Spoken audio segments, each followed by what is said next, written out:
ಪ್ರಯಾಗ್ರಾಜ್ನ ಮಹಾಕುಂಭಮೇಳ ನಡೀತಾ ಇರುವ ಸೆಕ್ಟರ್ 19ರಲ್ಲಿ ಇವತ್ತು ಸಂಜೆ ಬೆಂಕಿ ಆಕಸ್ಮಿಕ ಸಂಭವಿಸಿದೆ. ಸಂಜೆ 4:20 ಸುಮಾರಿಗೆ ಸೆಕ್ಟರ್ 20ರ ರೈಲ್ವೆ ಬ್ರಿಡ್ಜ್ ನ ಪಕ್ಕದಲ್ಲಿ ಹಾಕಿದಂತ ಟೆಂಟ್ಗಳಲ್ಲಿ ಮೊದಲಿಗೆ ಬೆಂಕಿ ಕಾಣಿಸಿಕೊಂಡಿದೆ.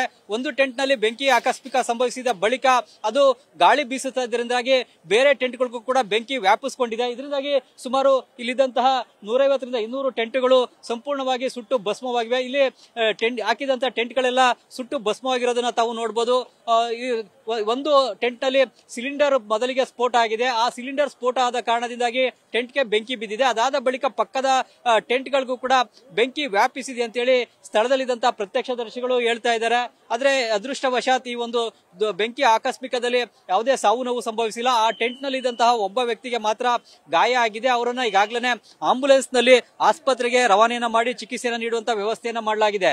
ಇಲ್ಲಿ ಬೆಂಕಿ ಬಿದ್ದಿದೆ ಅನ್ನೋ ಒಂದು ಮಾಹಿತಿ ತಿಳಿತಾ ಇದ್ದಂತಲೇ ಹತ್ತಿರದಲ್ಲಿದ್ದಂತಹ ಅಗ್ನಿಶಾಮಕ ವಾಹನಗಳು ಕೂಡ ಸ್ಥಳಕ್ಕೆ ಬಂದು ಬೆಂಕಿಯನ್ನು ನಂದಿಸಿವೆ. ಜೊತೆಗೆ ಈ ಮಹಾಕುಂಭ ಮೇಳದ 4 ದಿಕ್ಕುಗಳಿಂದಲೂ ಕೂಡ ಹೆಚ್ಚಿನ ಅಗ್ನಿಶಾಮಕ ವಾಹನಗಳನ್ನ SDRF, NDRF ನ ತಂಡಗಳನ್ನ ಕರೆಸಿಕೊಂಡು ಬೆಂಕಿಯನ್ನು ನಂದಿಸತಕ್ಕಂತ ಕೆಲಸವನ್ನ ಮಾಡಲಾಗಿದೆ.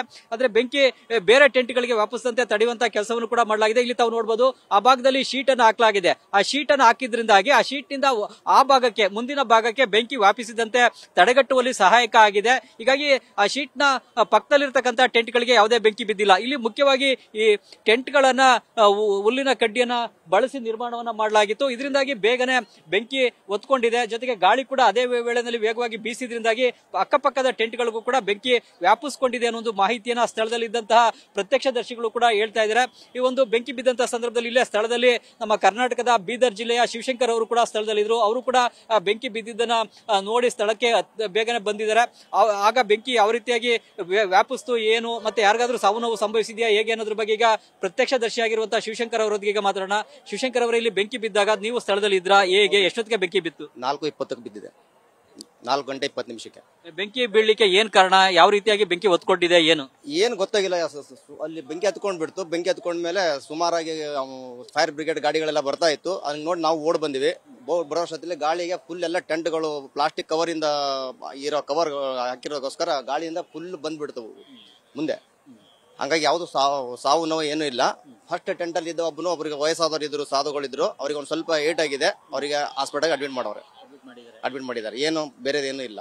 ಈಗ ಒಂದು ಪ್ಲಾಸ್ಟಿಕ್ ಟೆಂಟ್ಗಳ ಜೊತೆಗೆ ಈ ತರ ಹುಲ್ಲುಗಳನ್ನ ಕೂಡ ಬಳಸಿ ಟೆಂಟ್ಗಳ ನಿರ್ಮಾಣ ಮಾಡಿದ್ರು. ಅದರಿಂದ ಕೂಡ ಬೆಂಕಿ ಬೇಗನೆ ವ್ಯಾಪಿಸ್ತಾ ಹೇಗೆ? ಹಂಗೆ ಇವಾಗ ಹುಲ್ಲಿದೆ, ಫುಲ್ ಎಲ್ಲ ಹುಲ್ಲೇ ಇದೆ. ಇಲ್ಲಿ ಹುಲ್ ಮೇಲ್ಗಡೆ ಪ್ಲಾಸ್ಟಿಕ್ ಕವರ್ ಹಾಕೋರೆ. ಹಂಗಾಗಿ ಬೆಂಕಿ ಬೇಗ ಬಂದಿದೆ. ಅಲ್ಲಿಂದ ಸುಮಾರು ಒಂದು 200 ಟೆಂಟ್ಗಳು ಸುಟ್ಟೋಗಿದೆ. ಇಲ್ಲಿವರೆಗೆ 200-220 ಟೆಂಟ್ ಇದೆ. ಬಟ್ ಅವರು ಅಖಾಡದವರು, ಆಮೇಲೆ ಫೈರ್ ಬ್ರಿಗೇಡ್ ಅವರು, ಆಮೇಲೆ NDRF ಅವರು ಬಂದು ಸುಮಾರು ಬೇಗನೆ ಬಂದ್ಬಿಟ್ಟು ಎಲ್ಲ ನಂದಿಸಿದ್ದಾರೆ. ಇಲ್ಲಾಂದ್ರೆ ಇನ್ನೂ ತುಂಬಾ ಹಾನಿ ಆಗ್ತಿತ್ತು. ಎಷ್ಟು ಫೈರ್ ಬ್ರಿಗೇಡ್ಗಳು ಬಂದು ವಾಹನಗಳು? ಸುಮಾರು 15-20 ನಿಮಿಷದಲ್ಲಿ ಒಂದು 100 ಗಾಡಿ ಬಂದಿದೆ. 100 ಗಾಡಿ ಬಂತು. ಎಲ್ಲಾ ದಿಕ್ಕುಗಳಿಂದ ಕರ್ಸ್ಕೊಂಡಿದ್ದಾರೆ. ಎಲ್ಲಾ ಕಡೆಯಿಂದ ಬಂದಿದೆ. ಒಳ್ಳೆ ಕೆಲಸ ಆಗಿದೆ. ಸುಮಾರು 100 ಗಾಡಿ ಬಂತು. ನನ್ನ ಕಣ್ಣಿದ್ರೆ ನಾನು ನೋಡಿದ್ರೆ 100 ಗಾಡಿ ಬಂದಿದೆ. 15 ನಿಮಿಷದಲ್ಲಿ 100 ಗಾಡಿ ಬಂದಿದೆ. ಸಿಎಂ ಕೂಡ ಬಂದು ಹೋಗಿದ್ದಾರೆ. ಸಿಎಂ ಬಂದ್ರು. ಇವಾಗ ಹೋಗಿ ಸಿಎಂ ಆದಿನಾಥ್ ಅವರು ಬಂದು ಇವಾಗ ಹೋದ್ರು. ಇಮಿಡಿಯೇಟ್ ಆಗಿ ಬಂದ್ರು. 15 ನಿಮಿಷದಲ್ಲಿ ಅವರು ಇಮಿಡಿಯೇಟ್ ಆಗಿ ಬಂದು ಪರಿಶೀಲನೆ ಮಾಡಿ ಹೋಗಿದ್ದಾರೆ. ಯಾವುದೋ ಏನು ತೊಂದರೆ ಇಲ್ಲ. ಸ್ವಲ್ಪ ಸಾಮಾನುಗಳು ಸುಟ್ಟೋಗಿದೆ. ಬೇರೆ ಜನಗಳಿಗಂತೂ ಏನೂ ತೊಂದರೆ ಇಲ್ಲ. ಸೌಂಡ್ ಕೇಳಿ ಬಂತ? ಸಿಲಿಂಡರ್ ಒಂದೆರಡು ಸೌಂಡ್ ಆಯ್ತು. ಅದು ಏನು ಸೌಂಡ್ ಅಂತ ಹೇಳಿ ಎಲ್ಲ ಇದು ಮಾಡಿದ್ರೆ ಆಮೇಲೆ ಸಿಲಿಂಡರ್ ಇದೆ. ಚಿಕ್ಕ ಸಿಲಿಂಡರ್ ಕೊಟ್ಟಿದ್ದಾರೆ ಅಂತ. ಒಂದೊಂದು ಟೆಂಟ್ಗಳಿಗೆ ಒಂದೊಂದು ಸಿಲಿಂಡರ್ಗಳಿದೆ. ಆ ಸಿಲಿಂಡರ್ ಬ್ಲಾಸ್ಟ್ ಆಗಿದೆ. ಬೇರೆ ಅದಕ್ಕೆ ಬಿಟ್ಟು ಬೇರೆ ಏನಿಲ್ಲ. ಅಡುಗೆ ಮಾಡ್ಲಿಕ್ಕೋಸ್ಕರ ಸಿಲಿಂಡರ್ ಕೊಟ್ಟಿದ್ದಾರೆ. ಆ ಸಿಲಿಂಡರ್ ಬ್ಲಾಸ್ಟ್ ಆಗಿದೆ. ಅದಕ್ಕೆ ಬಿಟ್ಟು ಬೇರೆ ಏನಿಲ್ಲ. ಇದು ಪ್ರತ್ಯಕ್ಷದರ್ಶಿಯಾಗಿರುವ ಕರ್ನಾಟಕದ ಬೀದರ್ ಜಿಲ್ಲೆಯ ಶಿವಶಂಕರ್ ಅವರ ಮಾತುಗಳು. ಮುಖ್ಯವಾಗಿ ಇಲ್ಲಿ ತಾವು ನೋಡಬಹುದು, ಈ ಭಾಗದಲ್ಲಿ ಒಂದು ಶೀಟ್ ಅನ್ನು ಹಾಕಿದರೆ ಅಲ್ಲಿಂದ ಹಿಡಿದು ಈ ಭಾಗದವರೆಗೂ ಕೂಡ ಬೆಂಕಿ ವೇಗವಾಗಿ ವ್ಯಾಪಿಸಿದೆ. ಈ ಒಂದು ಮಧ್ಯ ಭಾಗದಲ್ಲಿ ಸುಮಾರು 150ರಿಂದ 200 ಟೆಂಟ್ಗಳಿದ್ವು. ಈ ಎಲ್ಲಾ ಟೆಂಟ್ಗಳು ಕೂಡ ಸಂಪೂರ್ಣವಾಗಿ ಈಗ ಸುಟ್ಟು ಭಸ್ಮವಾಗಿವೆ. ಆದ್ರೆ ಕೆಲವೊಂದು ಟೆಂಟ್ಗಳಿದ್ದಂತಹ ಸಾಮಾನುಗಳನ್ನ ಮಾತ್ರ ಅಲ್ಲಿ ಟೆಂಟ್ ನಲ್ಲಿ ಇದ್ದಂತವರೇ ಹೊರಗಡೆ ತಂದಿದ್ದಾರೆ.